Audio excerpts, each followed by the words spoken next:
تعارف بین روایات کی ایک مثال جس کو بہت زیادہ ہائی لائٹ کیا جاتا ہے، بہت بڑا مسئلہ رفع الیدین، جس مسئلے کو کفر اسلام کا مسئلہ بنا کے یہ لوگ پیش کرتے ہیں، اس کا تعلق بھی روایات کے اختلاف اور تعارض کے ساتھ ہے۔ اور بنیادی طور پر یہ بات اپنے ذہن میں بٹھا لیں کہ کوئی بندہ اگر اپنی طور پر اپنی طرف سے حدیث کو قبول کرنے کا اپنا من گھڑت اصول پیش کرتا ہے اور اپنا من گھڑت معیار پیش کرتا ہے، ہم اس کے معیار کے پابند نہیں۔ وہ کہیں گی یہ مسئلہ جو ہے اس کو آپ بخاری مسلم سے ثابت کریں، یا اس کتاب سے مانوں گا اس کتاب سے نہیں مانوں گا، یہ ایک گڑھا ہوا خود ساختہ معیار اور اصول ہے، اس کا حقیقت کے ساتھ کوئی تعلق نہیں، اصول ہی کوئی نہیں ہے، کوئی ضابطہ نہیں ہے۔ یہ کس نے کہا ہے؟ یہ کہاں کا اصول ہے کہ بھئی جو حدیث بخاری مسلم ہے اس کو ماننا ہے اور جو بخاری مسلم میں نہیں اس کو نہیں ماننا؟ یہ کس نے کہا؟ کس کا اصول ہے؟ کس نے ضابطہ بنایا؟ یہ کوئی ضابطہ اور اصول نہیں ہے۔ اور اگر کوئی بندہ اس پر مصر اور بضد ہے کہ نہیں کہ بخاری مسلم سے دکھائیں حدیث اس پر عمل کریں گے جو بخاری مسلم میں موجود ہے، تو اس کے لیے ہمارے پاس علاج موجود ہے جس کو الزامی جواب کہتے ہیں۔ ہم نہیں وہ لفظ بولیں گے، ٹھیک ہے، وہ ان کے لیے ہے۔ تو اب ان کے لیے ہمارے پاس اللہ کے فضل و کرم سے علاج موجود ہے۔ وہ یہ ہم کہتے ہیں یہ کوئی اصول نہیں ہے کہ بخاری مسلم میں اگر حدیث نہیں ہے تو وہ قابل عمل نہیں ہے، یا بخاری مسلم میں ہو تو پھر عمل کریں گے ورنہ عمل نہیں کریں گے۔ وہ کہتے نہیں جی بخاری مسلم میں ہو تو کوئی قابل عمل باقی نہیں ہے۔ تو اس کا جواب میں ایک مثال دے کے عرض کروں گا کہ ہمارے پاس صحیح بخاری ہے، صحیح بخاری میں 225-26 224-25-26 تین حدیث ہے، اور چوتھی حدیث 2471 چار حدیثیں کتنی ہوگی؟ امام بخاری نے صحیح بخاری میں باب باندھا ہے، باب البول قائما و قاعدا، کھڑے ہو کے اور بیٹھ کے پیشاب کرنے کا بیان، کھڑے ہو کے اور بیٹھ کے پیشاب کرنے کا بیان۔ باب اور چیپٹر کا عنوان دے کے امام بخاری رحمۃ اللہ علیہ اس باب کے تحت 3 احادیث کو لے کے آئے، اور تینوں حدیثیں وہ لے کے آئے جس میں کھڑے ہو کے پیشاب کرنے کا بیان موجود ہے۔ کھڑے ہو کے پیشاب کرنے کا بیان ہے، بیٹھ کے پیشاب کرنے کا بیان موجود ہے۔ 3 حدیثیں کٹھی ہیں اور چوتھی حدیث ہے 2471 نمبر حدیث ہے۔ اب یہ 4 حدیثیں، 2 صحابہ سے 4 حدیثیں، 2 صحابہ سے 4 حدیثیں، اور چاروں حدیثوں میں کھڑے ہو کے پیشاب کرنے کا بیان موجود ہے، بیٹھ کے پیشاب کرنے کا بیان موجود ہے۔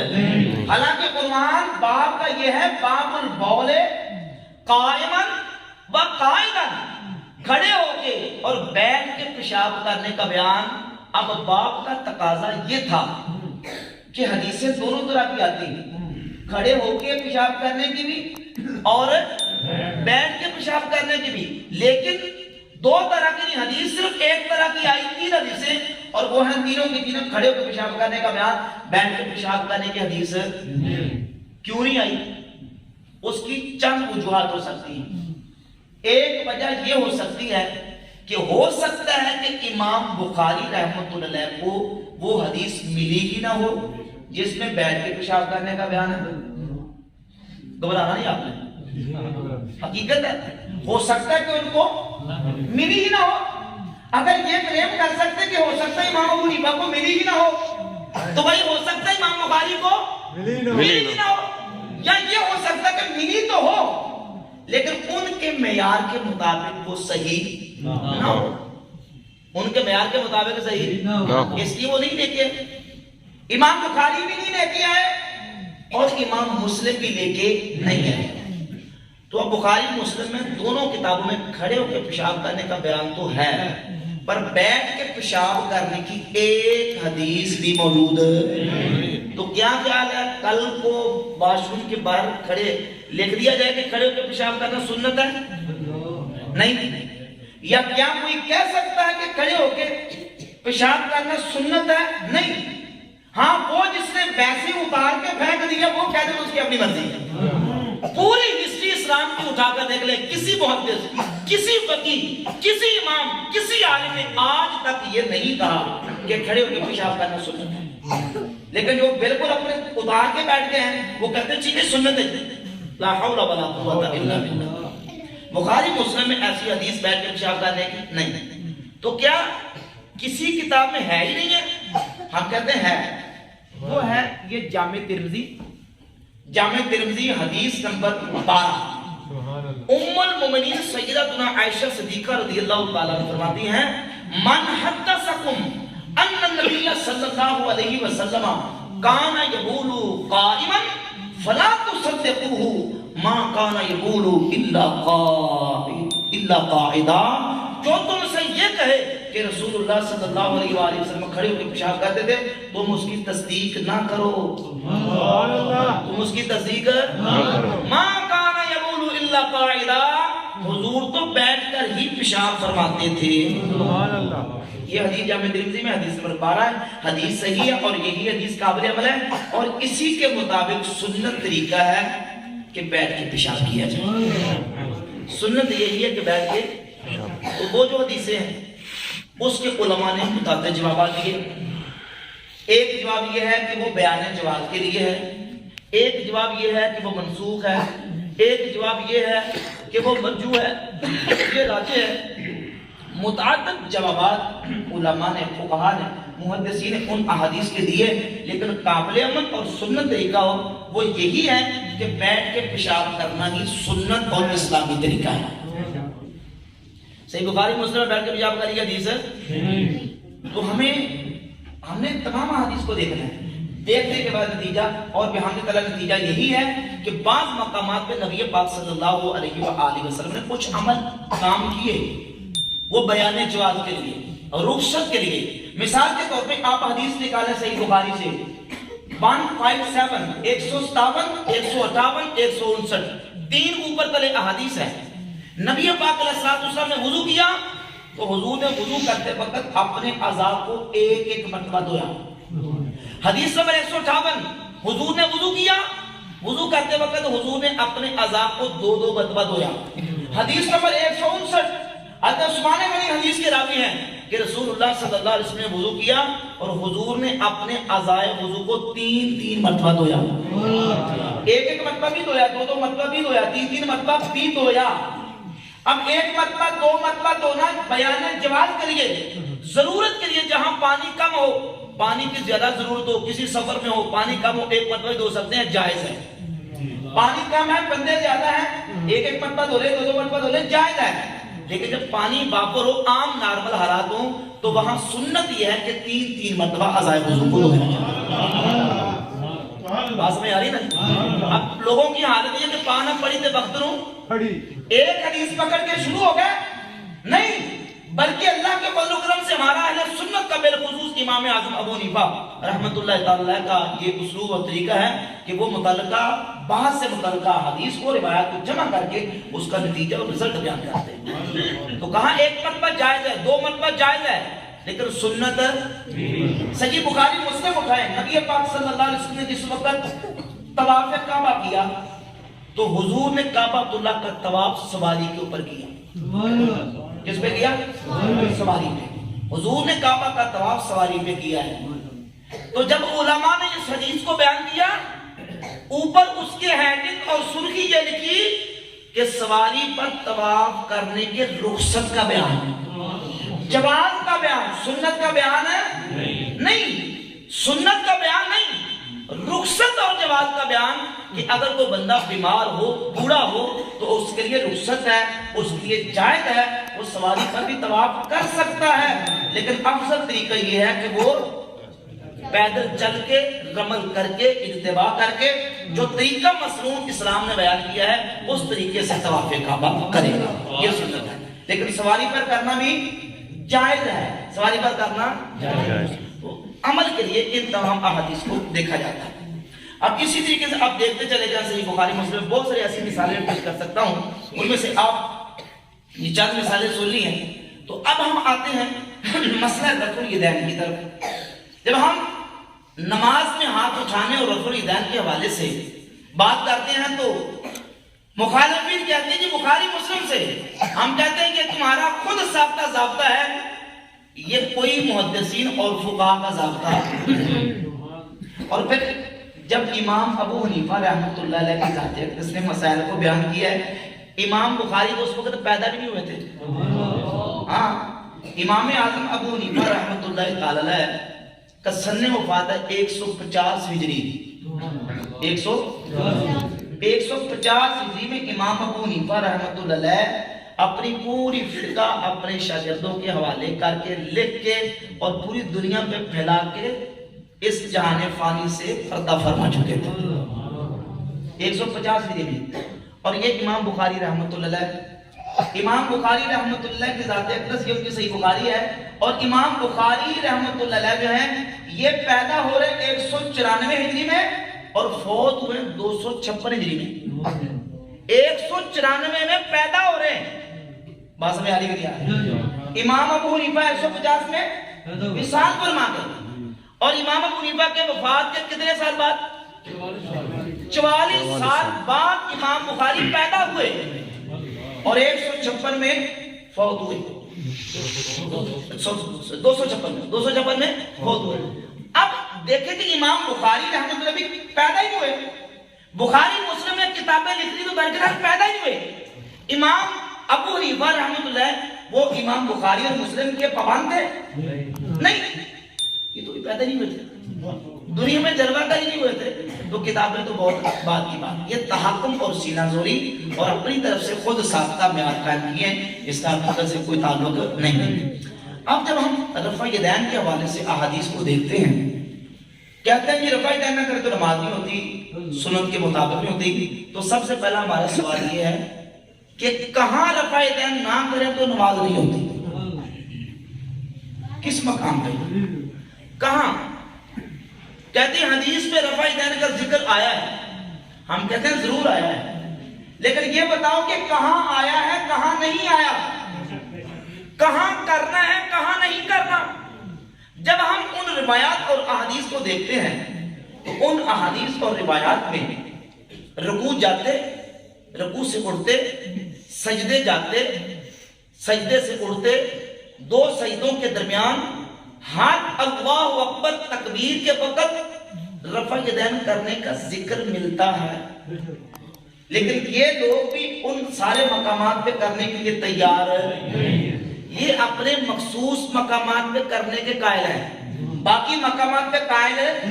تو ہم کہتے ہیں وہ جو باقی مقامات ہیں ان پہ کیوں نہیں کرتے؟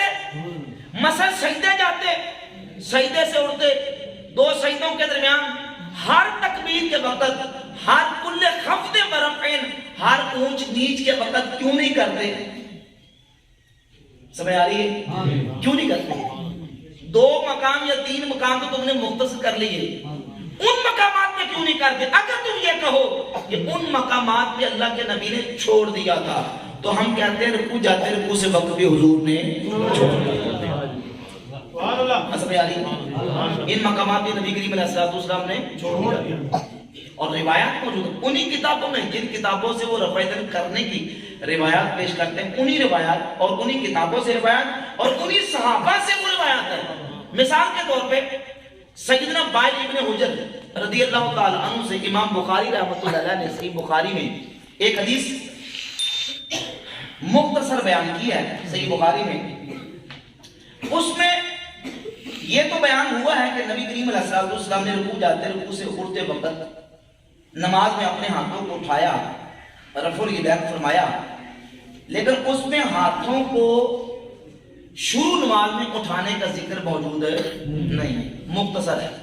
جب امام مسلم رحمۃ اللہ علیہ اس حدیث کو اپنی کتاب صحیح مسلم میں لے کے آئے تو امام مسلم نے اسی حدیث کو بیان کیا تو ساتھ اس کے اور الفاظ بھی بیان کیے کہ نبی کریم علیہ السلام نے جب اپنے ہاتھوں کو اٹھایا تو حضور نے اپنے ہاتھوں کو کانوں تک اٹھایا۔ یہ کانوں تک اٹھانے کا صحیح بخاری میں موجود ہے، یہ صحیح مسلم میں موجود ہے۔ اور جب امام نسائی رحمۃ اللہ علیہ اسی حدیث کو لے کے آئے تو اس حدیث کو اور تفصیل سے بیان کیا کہ رسول اللہ صلی اللہ علیہ وسلم جب نماز میں ہاتھوں کو اٹھایا، رکوع جاتے بھی اٹھایا، رکوع سے اٹھتے بھی اٹھایا، سجدے جاتے بھی اٹھایا اور سجدوں سے اٹھتے وقت بھی اٹھایا۔ اب یہ سجدوں جاتے ہیں، سجدوں سے اٹھتے وقت کرنے کے لیے تیار ہے، حالانکہ بالکل سند صحیح کے ساتھ اور بڑے بڑے چوٹی کے جلا محدثین نے حدیث کو صحیح کہا ہے اور اس کی سند بھی صحیح ہے، سجدے جاتے بھی ہو اور سجدے سے اٹھتے بھی ہو، لیکن یہ کرتے ہم کہتے کیوں نہیں کرتے، کیوں نہیں کرتے، چھوڑتے کیوں ہیں؟ تو جب اگر تم رکوع سجدے جاتے اور سجدے اٹھتے نہ کرو تو اعتراض نہیں ہے، تو ہم رکوع جاتے رکوع سے اٹھتے نہیں کرتے، اس کی بنیاد کیا ہے؟ اس کی وجہ یہ ہے، اس کی وجہ یہ کہ یہ حدیث ہے جامع ترمذی، سنن ترمذی بھی کہتے ہیں، جامع ترمذی بھی کہتے ہیں، سنن ابی داؤد میں یہ حدیث موجود ہے، سنن نسائی میں حدیث موجود ہے۔ امام ابو داؤد اس حدیث کو لے کے پہلے رفع دن کرنے کی حدیث کو بیان کیا، پھر چیپٹر کا عنوان بیان کیا رخصت ذالک، یعنی رفع دن کہ رخصت کا بیان یعنی چھوڑنے کا بیان۔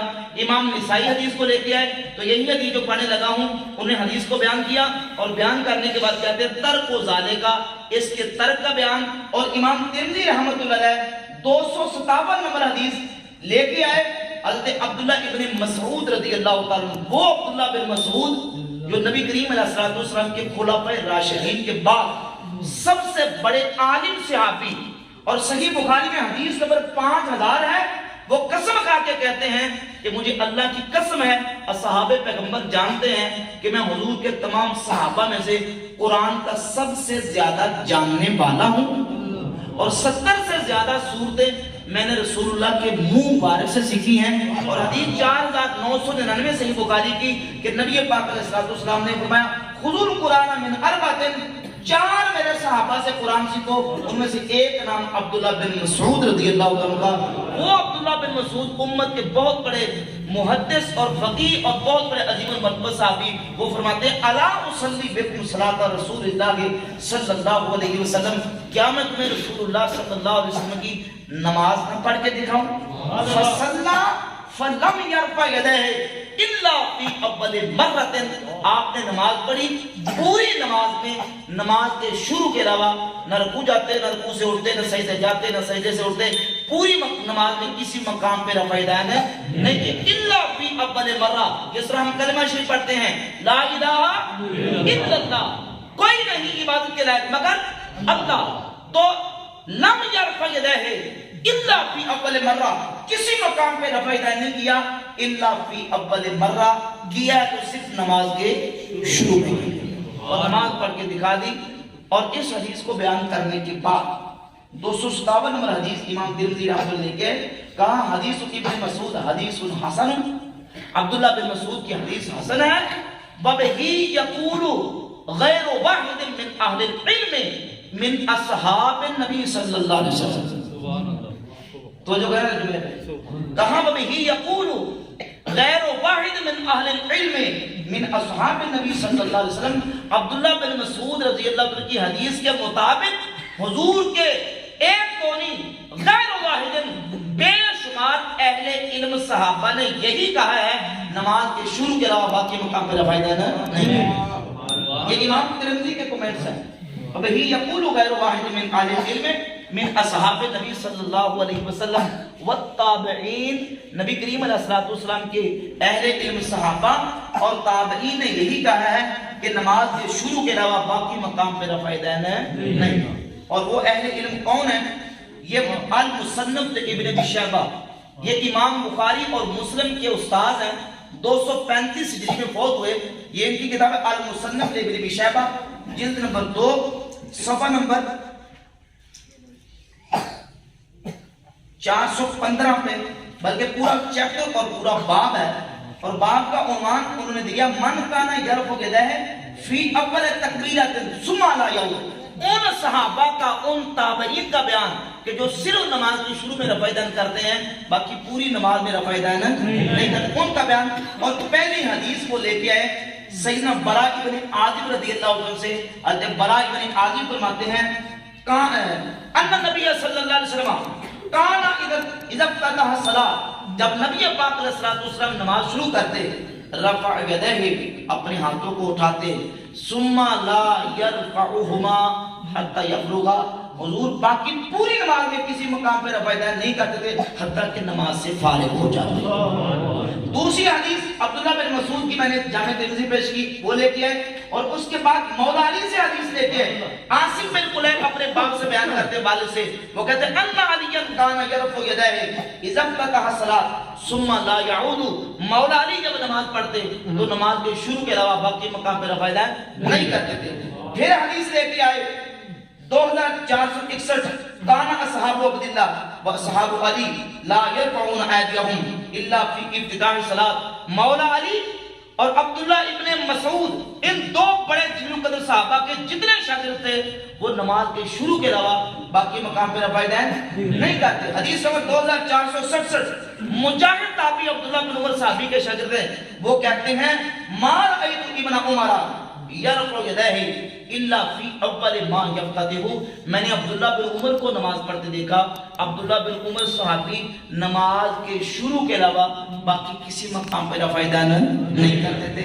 اور آخری حدیث کے سلسلے میں حدیث نمبر 2469 اسود تابعی کہتے ہیں صلیت مع عمر، میں نے حضرت عمر فاروق کے پیچھے نماز پڑھی، فلم یرفع یدیہ فی شیء من صلاتہ الا ہی نقطہ صلاۃ۔ میں نے حضرت عمر کو نماز پڑھتے دیکھا، حضرت عمر نماز کے شروع کے علاوہ باقی مقام پہ رفع یدین نہیں کرتے۔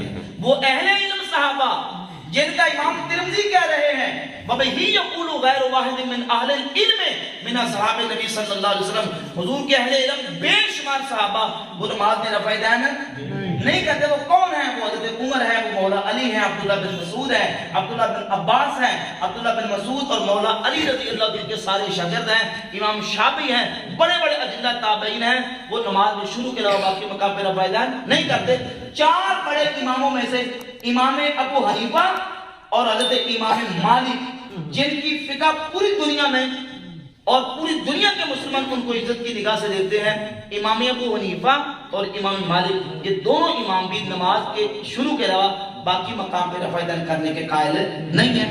اپنے اجتہاد اور اپنے استنباط کی روشنی میں انہوں نے انہی احادیث کو ترجیح دی ہے جن میں رفع یدین کے ترک کا اور نہ کرنے کا بیان ہے، اور امت کا اس وقت جو اکثریت حصہ ہے، میجورٹی جو امت ہے، وہ نماز کے شروع کے علاوہ باقی مقام پہ رفع یدین کرنے کی قائل ہے۔ تو جن ائمہ کا موقف اس کے برعکس ہے وہ اپنے اجتہاد کو اپنی جگہ پہ درست ہے، لیکن چونکہ ہم فقہ میں امام اعظم ابو حنیفہ رحمۃ اللہ کو فالو کرتے ہیں، ان کے مقلد ہیں، تو بحمد تعالی اللہ کے فضل و کرم سے ہمارے امام نے جو مسئلہ احادیث کو تطبیق دے کے بیان کیا وہ بالکل اپنی جگہ پہ واضح اور عیاں بیان میں نے کر دیا ہے، باقی ہے